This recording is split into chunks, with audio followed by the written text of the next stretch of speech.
Hawa dingin mini misting, jimat elektrik dan harga murah.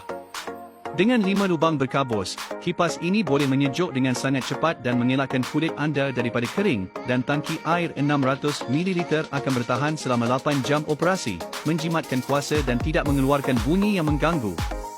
Khususnya, kapasiti penyejukan produk ialah 500W dan mengepadukan fungsi penapis udara automatik, membantu memastikan udara di dalam bilik lebih segar dan segar. Bukan itu sahaja, kipas mini misting juga mengepadukan lampu malam dengan 7 warna boleh laras dan pemasa. Anda boleh menggunakan produk untuk membuat kipas, lampu malam, peresap aroma dan semua ciri ini disediakan pada harga yang murah dan menjimatkan tenaga. Pada masa ini, kami mengadakan tawaran musim panas istimewa, diskaun 40% untuk 100 pelanggan pertama. Cepat order di link di bawah untuk tidak melepaskan peluang keemasan ini.